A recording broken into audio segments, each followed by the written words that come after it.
अधिक मास शुक्ल पक्ष एकादशी। राजा युधिष्ठिर ने पूछा, हे जनार्दन, पुरुषोत्तम अर्थात मल मास अथवा लौन मास के शुक्ल पक्ष की एकादशी का क्या नाम है?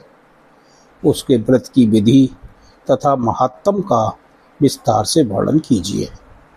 श्री कृष्ण बोले, हे राजन, इस एकादशी का नाम परमा है। यह मनुष्यों को मोक्ष, भोग तथा आनंद देने वाली पवित्र व पापनाशक है। इस एकादशी में भक्ति पूर्वक नरोत्तम भगवान का धूप, दीप, नैवेद्य, पुष्प आदि से पूजन करना चाहिए। इस संबंध में एक पौराणिक कथा जो काम्पिल्य नामक नगर में मैंने ऋषियों से सुनी थी, वैसी तुमसे कहता हूँ। काम्पिल्य नामक नगर में सुमेधा नाम का एक अत्यंत धर्मात्मा ब्राह्मण रहता था। उसकी पवित्रा नामक स्त्री अत्यंत पतिव्रता और धर्मपरायण थी, परंतु वह किसी पूर्व जन्म के कर्मों के कारण अत्यंत दरिद्र थे। उन्हें मनुष्यों से भिक्षा मांगने पर भी भिक्षा नहीं मिलती थी। इस कारण भली प्रकार भोजन, वस्त्र और रहने को उचित स्थान तक भी नहीं था। कई दिन तक वे भूखे प्यासे भी रह जाते थे, परंतु उसकी पतिव्रता स्त्री स्वयं भूखी रहकर भी अतिथि सत्कार अवश्य करती थी। वह अपने पति से कभी किसी वस्तु की याचना न करती थी। इस पर अपनी स्त्री के दुर्बल शरीर एवं घर में अन्न का अभाव देखकर सुमेधा एक दिन अपनी स्त्री से कहने लगा, हे प्रिय, यदि मैं किसी श्रेष्ठ मनुष्य से धन मांगता हूँ तो मुझको कोई कुछ देता नहीं। मैं क्या करूँ, कहाँ जाऊँ?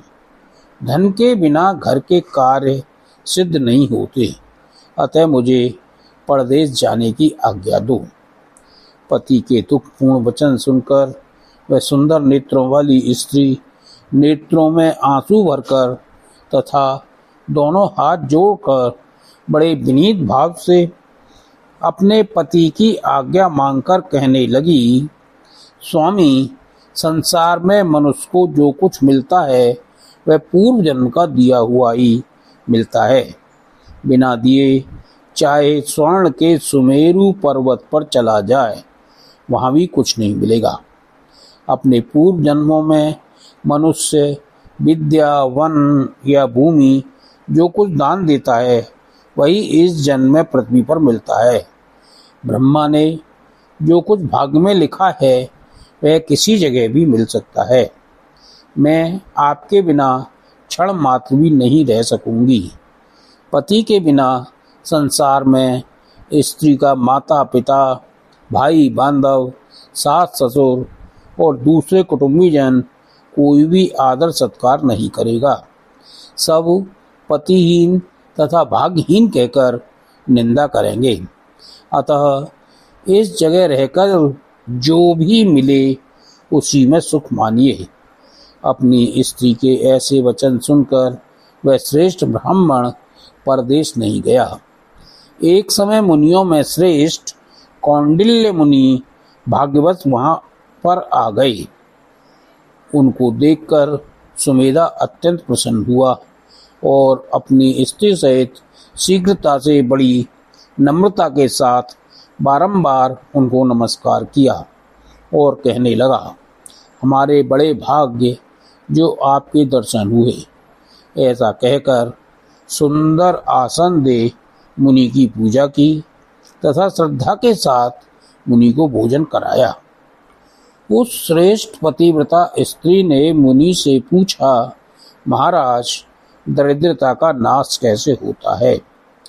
बिना दान किए हुए भी धन, विद्या, स्त्री और अन्य दूसरे पदार्थ कैसे प्राप्त हो सकते हैं?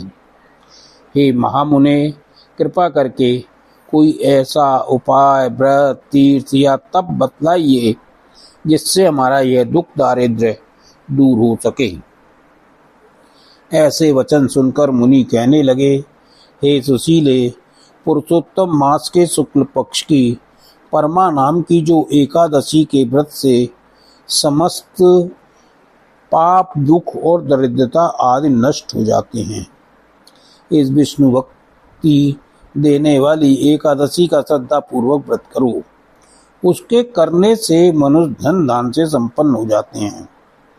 विधि पूर्वक व्रत और रात्रि को नृत्य, गीत आदि करके जागरण करना चाहिए।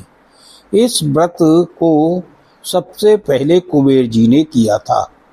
तब श्री शिव जी ने प्रसन्न होकर उनको धन का स्वामी बना दिया। फिर राजा हरिश्चंद्र ने किया तो अपना खोया हुआ राज, ऐश्वर्य तथा स्त्री पुत्र को पुनः प्राप्त किया। अतः तुम भी इस व्रत को करो।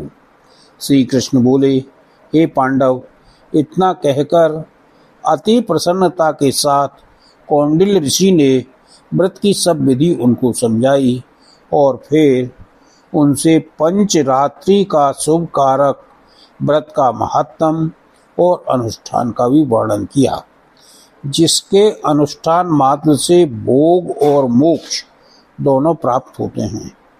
उन्होंने कहा, परमा एकादशी के दिन प्रातःकाल नित्य कर्म से निवृत्त होकर स्नान आदि के पश्चात यथाशक्ति पंचरात्रि व्रत करने का नियम करें।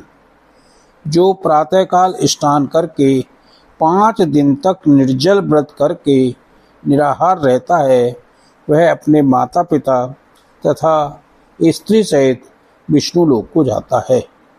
जिसने 5 दिनों तक स्नान आदि करके विधि पूर्वक ब्राह्मण भोजन कराया, उसने सबको भोजन करा दिया। जो मनुष्य इस व्रत में स्नान करके 5 दिन तक तिल घी से भरकर पात्र का दान करते हैं, वे समस्त सुखों को भोग कर स्वर्ग लोक में आनंद प्राप्त करते हैं। कौंडिल्य ऋषि कहने लगे, हे पद्मिनी, तुम भी अपने पति सहित इस व्रत को करो। तुम इस व्रत के करने से अन्न और धन से युक्त होकर तुम दोनों अंत में स्वर्ग को जाओगे। उस ब्राह्मणी ने कौंडिल्य ऋषि की बताई हुई विधि के अनुसार 5 दिनों तक परमा एकादशी का व्रत किया तथा 5 रात्रि के समाप्त होने पर भजन, कीर्तन तथा रात्रि जागरण भी किया। व्रत के पूर्ण होते ही उस स्त्री ने एक राजकुमार को वहां आते देखा। राजकुमार ने ब्रह्मा जी की प्रेरणा से सब सुंदर वस्तुओं सहित नवीन ग्रह देकर उसमें उनका निवास कराया। इसके बाद उस राजकुमार ने सुमेधा की तपस्या से प्रसन्न होकर 1 ग्राम उनकी जीविका के निमित्त दान दिया।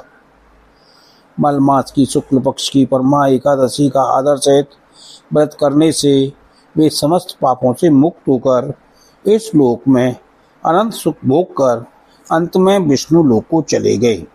फलाहार, जिस महीने में यह एकादशी आए, उस महीने में प्राप्त होने वाले फलों का सागार और फलाहार लेना चाहिए।